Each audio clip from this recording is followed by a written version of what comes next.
시간에는 지난 주일에 이어서 우리가 어떻게 기도해야 되는가, 보다 성숙한 기도에 대해서 한번 살펴보도록 하겠습니다. 자, 먼저 우리의 흔한 기도는 보통 이런 기도입니다. 내 뜻을 미리 정해놓고 내 뜻을 주님 앞에 이루어 주십시오 라고 구하는 기도가 많습니다. 여러분, 오해하지 마십시오. 이런 기도가 잘못됐다는 게 아닙니다. 아니, 하나님 앞에서 내가 원하는 것, 하나님 이런 소원이 있습니다, 들어주십시오. 그 자연스러운 기도입니다. 문제는 우리의 기도가 그런 기도만 되면 안 된다는 것이지, 그런 기도하는 것이 잘못이라는 것은 아닙니다. 우리가 살아가다가 필요한 여러 가지를 하나님 앞에 기도하는 것은 사랑의 하나님 앞에 마땅히 할 수 있는 우리의 권리입니다. 그래서 예수님께서도 필요한 것을 간절하게 구하라고 말씀하셨습니다. 우리가 잘 아는 마태복음 7장의 7절 8절 말씀을 화면으로 한번 보십시오. 여러분 잘 아는 말씀이지요. 항상 기도할 때마다 외우는 말씀 아닙니까? 자, 함께 읽어봅니다. 시작. 구하라 그리하면 너희에게 주실 것이요, 찾으라 그리하면 찾아낼 것이요, 문을 두드리라 그리하면 너희에게 열릴 것이니 구하는 이마다 받을 것이요, 찾는 이는 찾아낼 것이요, 두드리는 이에게는 열릴 것이니라. 아멘. 구하고 찾고 두드리라. 하나님 앞에 간절히 기도하고 그 구한 것을 하나님께 받으라. 이렇게 예수님도 말씀하셨습니다. 그러니 여러분이 마음에 소원이 있고 이루고 싶은 바람이 있으면 하나님 앞에 간절히 기도하십시오. 그건 자연스럽고 좋은 일입니다. 그런데 또 한편 이런 생각도 드시죠. 하나님 우리를 사랑하시면 하나밖에 없는 아들 예수님을 십자가에 못 박히시기까지 우리를 사랑하셨는데, 그리고 교회에서 배우기로 하나님은 우리 머리털 하나까지 다 세시고 다 아시는 전지전능하신 하나님이신데, 그 하나님이 우리가 살아가며 필요한 것 이미 다 알고 계실 텐데 굳이 우리가 기도해야 되나? 하나님은 우리 생각도 아시고 우리 마음의 계획도 다 아시는데 사랑의 하나님이 알아서 주시면 되지, 왜 예수님은 꼭 그걸 구하고 찾고 두드리라고 말씀하셨을까? 이런 생각도 할 수 있습니다. 여러분, 자녀들 키워보면 아시지요? 자녀들 키울 때 아이들이 필요하면 부모가 알아서 해줍니다. 어머니, 저에게 아침을 주십시오. 그렇게 하지 않아도 눈 뜨면 그냥 아침 차려줍니다. 여름에 더우면 반팔티 알아서 엄마가 사옵니다. 그런데 그런 원리를 생각해 보면 우리가 구하고 찾고 두드릴 필요가 없지 않을까요? 왜 하나님은 우리에게 기도하라 하시고 예수님은 구하고 찾고 두드리라고 하셨을까? 여기에는 깊은 이유가 있습니다. 예를 하나 들어볼까요? 한 개구장이 조그마한 아들이 TV 보다가, 만화 영화를 보다가 너무너무 갖고 싶은 장난감이 생겼습니다. 엄마 아빠한테 수시로 조릅니다. 아빠 저거 좀 사주세요. 엄마 저거 좀 사주세요. 아빠 엄마가 가만히 보다가 몇 주 지나서 모처럼 마트에 같이 갈 시간이 있어서 너 장난감 원했지? 이거 사. 그래서 그거 삽니다.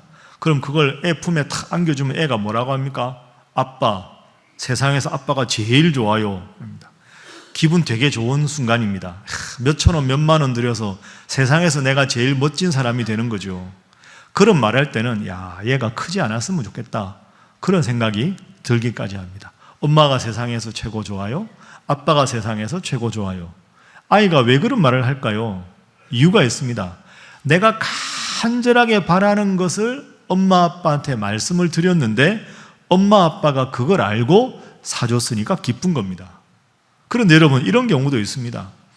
애가 이제 공부를 하다 보니까 좋은 게 필요합니다. 좋은 책상을 사주거나 좋은 노트북을 사주거나 하면 아이가 지금 당장 그게 필요하다고 생각하지 않았는데 더 비싸고 더 소중한 걸 사주면 아이들은 별로 감동이 없습니다.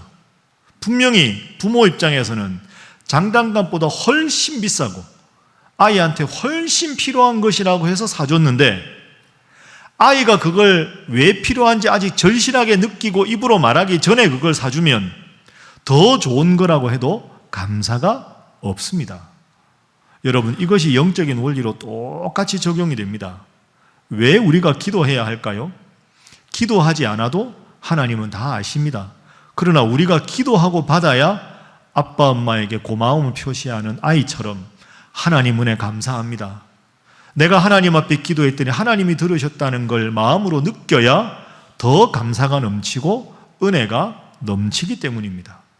기도하지 않았는데 알아서 하나님 주시면 우리는 연약해서 하나님 은혜라고 생각하지 못하고 그저 내가 잘해서, 그저 때가 돼서, 그저 운이 좋아서 된 걸로 착각하고 살게 됩니다.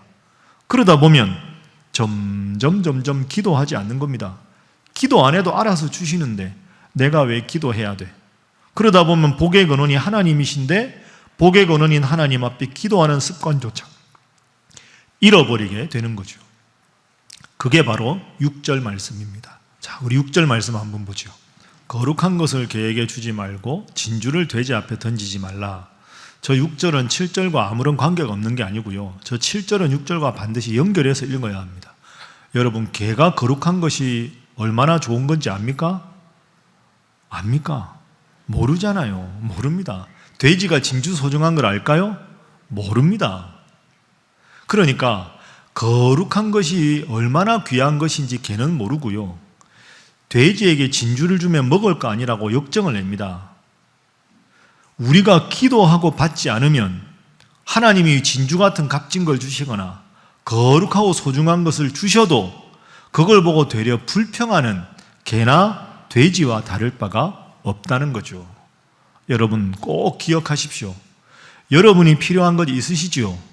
기도하십시오. 기도하고 받아야 은혜라고 고백할 수 있습니다.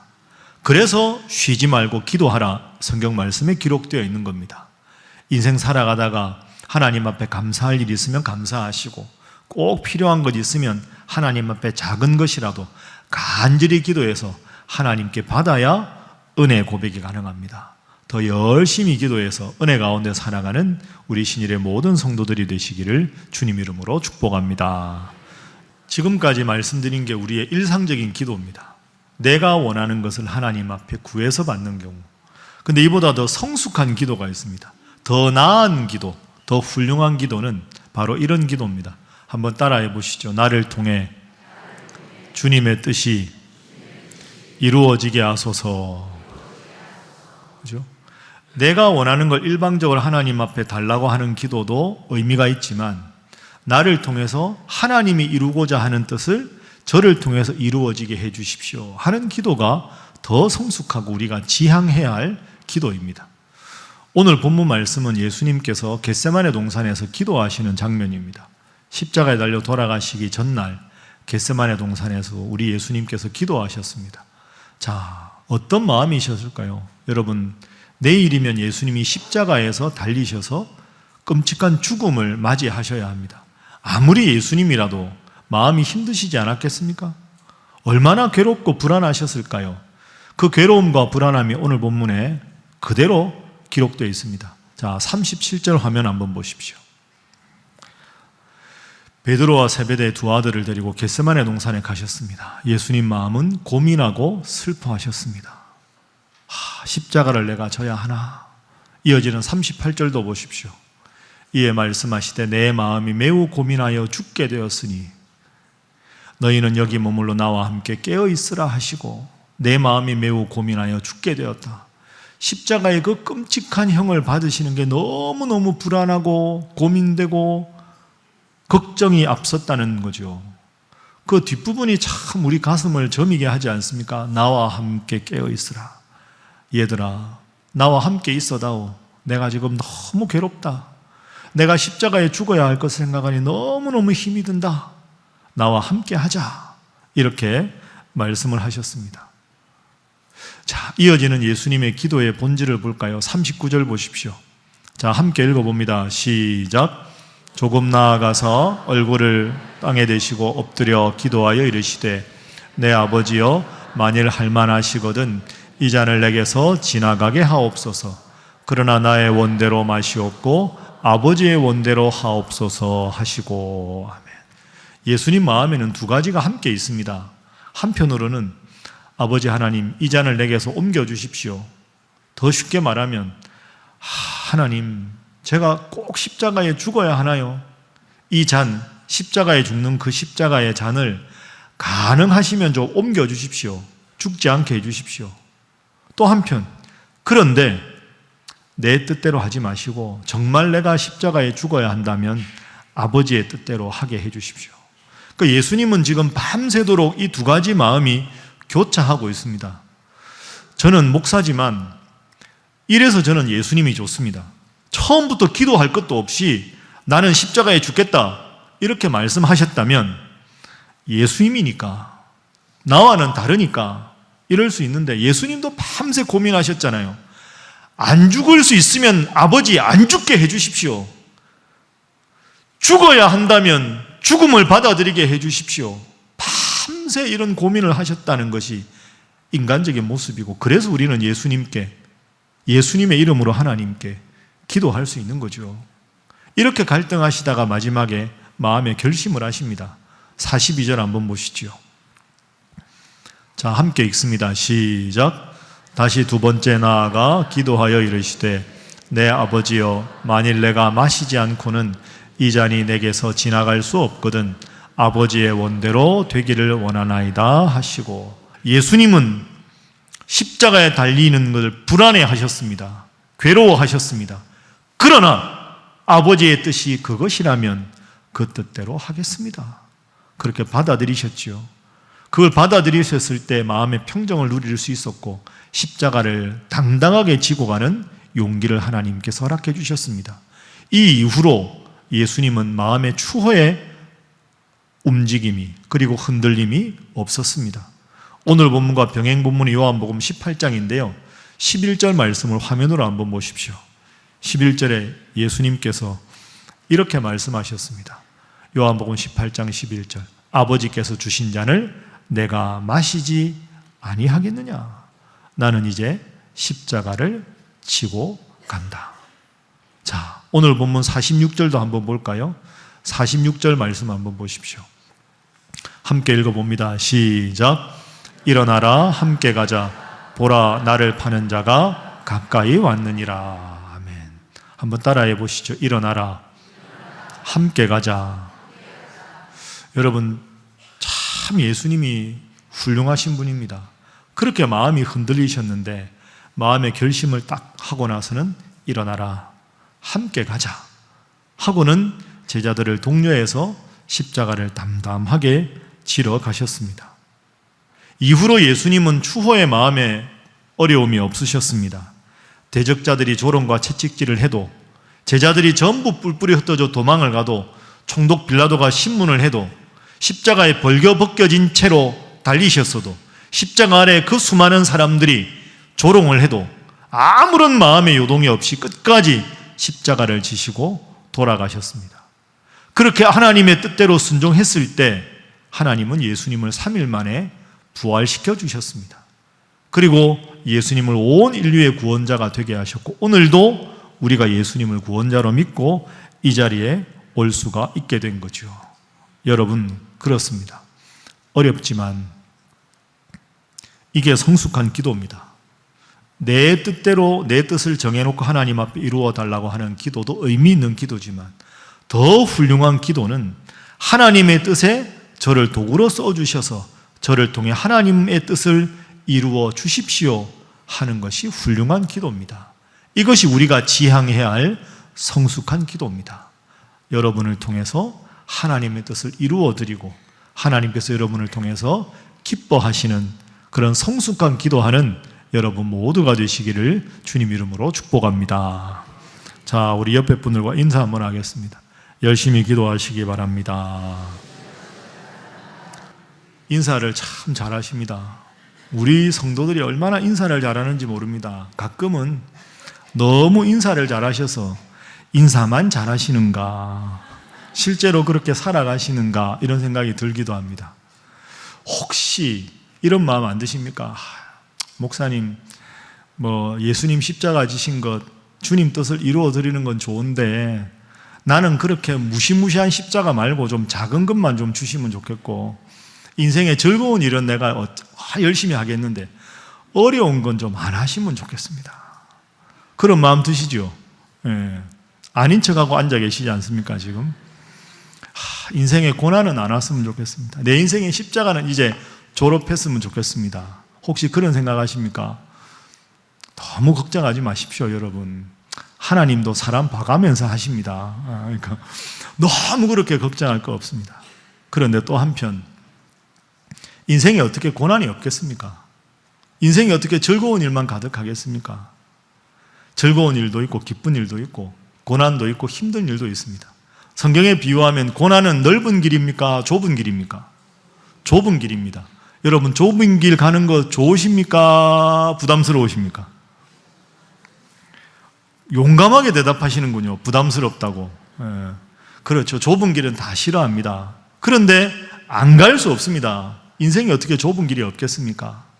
하나님 원하시는 길인데 좁은 길, 힘든 일 가야 될 때 좁은 길에 대한 3가지를 일러드릴 테니까 꼭 기억하십시오. 안 갈 수 없는 길이니까 정확하게 이해해야 되죠. 자, 좁은 길에는 3가지 특징이 있습니다. 인생의 고난에 대한 3가지 특징인데요. 한번 따라해 보시죠. 좁은 길은 나만을 위한 길이다. 여러분, 혼자 걷는 길이 넓어야 합니까? 좁아도 됩니까? 좁아도 되지요. 여러분, 좁은 길이라고 너무 부담 갖지 마십시오. 넓은 길은 많은 사람이 가야 되는 길이고요. 여러분, 혼자 걷는 길은 좁은 길입니다. 그러니까 각자가 걷는 길은 넓을 필요가 없기 때문에 좁은 길입니다. 그러니 좁은 길이라는 것에 대해 너무 큰 부담을 가질 필요는 없습니다. 2번째 따라합니다. 좁은 길은 지름길이다. 다시 크게 하겠습니다. 좁은 길은 지름길이다. 좁은 길은 지름길입니다, 여러분. 등산할 때 힘들잖아요. 등산할 때 보면 좁은 길도 있고 넓은 길도 있습니다. 그런데 원칙적으로 등산로는 좁은 게 맞습니다. 왜? 산 정상이 점점 이렇게 삼각형 쪽으로 좁아지니까 올라가면 올라갈수록 길이 좁아지는 게 정상 아닙니까? 그런데 등산하다 보면 넓은 길도 있습니다. 편안한 길도. 그 어떤 길입니까? 가만히 원리를 보면 산으로 올라가는 길은 꼬불꼬불한 좁은 길입니다. 그런데 꼬불꼬불한 좁은 길이 힘들까 봐 시간이 걸리더라도 넓게 돌아가라고 큰 길을 내는 겁니다. 그러면 넓은 길이 지름길일까요? 좁은 길이 지름길일까요? 좁은 길이 지름길입니다. 그러니 여러분, 어렵더라도 여러분의 인생에 어려움이 오고 고난이 오면 이것은 지름길이다. 내가 좀 더 성숙하고 내가 원하는 목표에 좀 더 빨리 이르게 하기 위해서 넓고 편하지만 한참 돌아가는 길이 아니라 이 좁은 길을 가면 하나님께서 나에게 더 빨리 지름길을 통해서 기쁨을 주실 것이다. 이렇게 생각을 하십시오. 그래야 고난에 대해서 우리가 긍정적인 태도를 가질 수 있습니다. 마지막 3번째가 중요합니다. 따라 하시죠. 좁은 길은 주님께서 함께 하시는 길이다. 여러분 믿습니까? 네. 등산할 때 좁은 길 갈 때 등산 잘하는 분이 앞에 서서 손잡고 올라가면 쉽게 올라갈 수 있습니다. 주님은 여러분만 내버려 두는 분이 아닙니다. 예를 들어 볼까요? 구약성경 이사야 43장 1절 말씀, 잘 아는 말씀이지요. 힘들 때 여러분 꼭 기억하셔야 하는 말씀입니다. 거기 보십시오. 야곱아 너를 창조하신 여호와께서 지금 말씀하시느니라. 이스라엘아 너를 지으시니가 말씀하시느니라. 그 다음에 너는 두려워하지 말라. 내가 너를 구속하였고 내가 너를 지명하여 불렀나니 너는 내 것이라. 하나님께서 너는 내 것이라. 내가 책임지겠다. 구체적으로 어떻게 책임지시는가? 2절 보십시오. 우리가 물 가운데로 지나는 인생의 고난을 겪을 때 내가 너와 함께 해주겠다. 강을 건너는 어렵고 좁은 길을 갈 때 그 강물이 너를 침몰하지 못하도록 내가 지켜주겠다. 불 가운데 가는 인생의 어려움이 있을 때 불이 너를 타지 않도록, 불꽃이 너를 사르지 않도록 너와 함께 해주겠다. 이렇게 약속하셨습니다. 여러분, 인생에는 넓은 길만 있는 게 아니라 좁은 길도 있습니다. 나 혼자 가니까 좁은 길이고요. 그 길이 목표에 이르는 더 지름길입니다. 그리고 그 길에 하나님께서 여러분과 함께 하시는 줄로 믿습니다. 그래서 인생을 살다가 하나님 믿는데 어려움이 찾아오면, 역경이 찾아오면 이런 마음으로 견뎌내십시오. 그리고 고난을 너무 이겨내려고 애쓰지 마십시오. 이기려고 하면 할수록 부담스럽습니다. 그저 버틴다고 생각하십시오. 버티면 시간이 가면 고난도 지나갈 수밖에 없습니다. 이기게 해주십시오 하니까 부담스럽고요. 그저 버티리라 생각하면 주님께서 여러분과 함께 하셔서 고난을 잘 버티고 하나님께서 여러분의 눈에 슬픔의 눈물이 아니라 기쁨의 눈물로 바꾸어 주실 줄로 믿습니다. 옆에 분들과 인사하겠습니다. 고난도 다 과정일 뿐입니다. 자, 한 번 더 할까요? 힘내서 잘 버티시기 바랍니다. 힘드실 때 이 구절 꼭 기억하십시오. 고린도전서 10장 13절 말씀입니다. 고린도전서 10장 13절 말씀. 어려운 일이 생기면 저 구절을 꼭 읽고 외우십시오. 사람이 감당할 시험 밖에는 너희가 당한 것이 없다. 오직 하나님은 미쁘사 너희가 감당하지 못할 그런 어려운 시험 당함을 허락하지 아니하시고 시험 당할 즈음에 또한 피할 길을 내사 너희로 능히 감당하게 하시느니라. 아멘. 고난이 올 때, 어려울 때 하나님 저를 도와주십시오. 기도해서 하나님께서 여러분에게 감당할 힘을 주시고 그 힘으로 하나님과 함께 고난을 잘 이겨나가시기를 주님 이름으로 축복합니다. 말씀을 정리하겠습니다. 여러분, 한국의 가장 대표적인 음식이라고 하면 김치 아닙니까? 김치.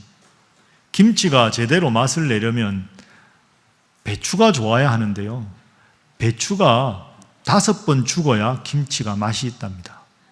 배추가 5번 죽어야 김치가 맛있다. 배추가 언제 죽을까요? 처음에 배추밭에서 배추를 뽑을 때 배추가 첫 번째로 죽습니다. 배추가 두 번째 죽는 순간 칼로 배를 쫙 가를 때 두 번째 죽습니다. 세 번째 거기다가 소금으로 막 뿌려가지고 절일 때 그러면 세 번째 죽고요. 네 번째는 매운 고춧가루하고 짠 젓갈을 막 버무려서 흩을 때 네 번째 죽습니다. 5번째는 언제일까요? 먹을 때요. 점심때가 다 돼서 지금 요즘은 김치 냉장고가 있지만 과거에는 장독 해가지고 흙 파고 거기 아예 묻어버릴 때 진짜 묻어버리는 거죠. 그렇죠? 그래야 김치가 맛있습니다. 5번 죽어야 김치가 맛있다. 여러분, 이게 인생에 깊은 교훈을 줍니다. 내가 내 인생의 주인이 돼서 내가 이게 아니고요.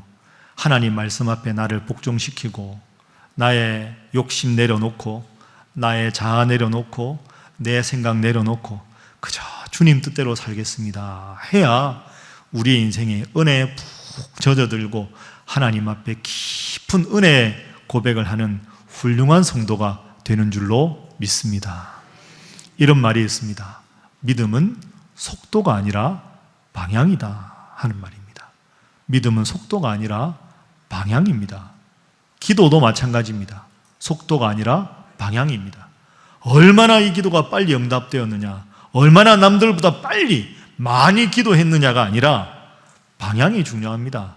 내 욕심만 추구하는 것이 아니라 하나님께서 내 삶을 통해서 이루고자 하는 그 방향을 정확하게 설정하고 하나님과 함께 가는 것, 그것이 기도 잘하고 믿음 생활 잘하는 길입니다.